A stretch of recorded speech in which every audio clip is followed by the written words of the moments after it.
Revenir sur l'astrologie mondiale telle qu'elle apparaît dans mon bouquin, qui est pour l'astrologie, qui eut droit d'ailleurs à,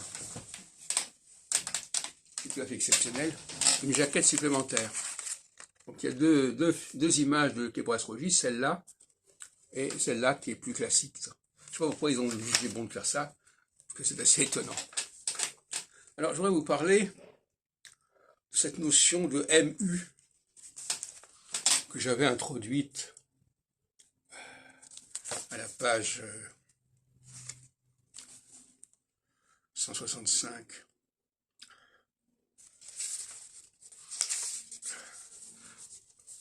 Alors c'est une notion qui, bon, ça renvoie à M pour multiplicité, U pour unité. Mais en réalité, quand on veut analyser les choses près de 50 ans plus tard, quand même, 76, 2023, 2024, ça fait presque 50 ans, 48 ans, 47 ans, en réalité, la notion d'unité, elle est partout. C'est toujours une forme d'unité par rapport à une autre forme d'unité.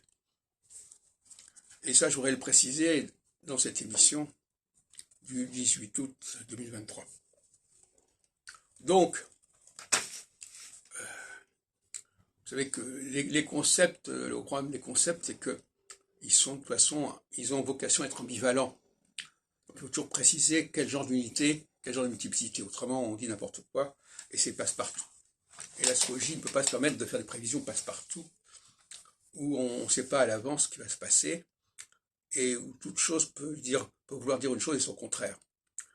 C'est un peu d'ailleurs le problème qu'a eu André Barbeau, quand il annonce 1989, on ne sait même pas ce qui va se passer. Il dit que c'est important pour l'Union soviétique, pourquoi, comment, de quelle façon, il n'en sait rien.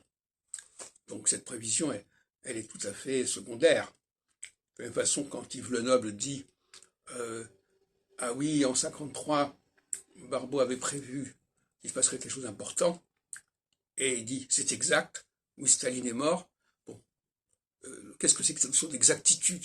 Exactitude, quand on ne précise pas les choses, comment on peut dire que les choses sont exactes? Alors, concernant le U, il y a l'unité de l'Empire, et puis il y a l'unité de la nation. Et c'est contradictoire. Donc voyez-vous que la phase équinoxiale met en question l'unité de la nation, et la phase solsticiale met en question l'unité de l'Empire. Donc si on ne précise pas, en 1989, ce qui s'est passé, c'est qu'il y a eu la mise en question de l'unité de l'Empire. L'Empire soviétique, l'Empire communiste. Mais ça a permis de renforcer l'unité nationale de chacun des pays constitués, de chacune des républiques, chacun des pays satellites, etc. Donc, comme on dit, le malheur des uns fait le bonheur des autres, l'unité des uns fait la multiplicité des autres, etc. Donc voyez-vous, il faut être extrêmement attentif, de ne pas faire des prévisions bidons qui se comprennent dans tous les sens qu'on voudra. Donc je fais mon mea culpa, si on peut dire, en disant qu'effectivement, quand je disais unité, je pensais à l'unité des empires, et j'avais minorisé l'importance de l'unité nationale. Et quand je disais multiplicité, je voulais dire au contraire multiplicité, ça voulait dire multiplicité des nations, mais multiplicité des nations, ça voulait dire aussi renforcement des unités nationales. Voilà, donc il faut faire attention à ces notions. On a pris la mauvaise habitude d'employer des expressions toutes faites et qui ne veulent rien dire et qui veulent dire une chose et son contraire.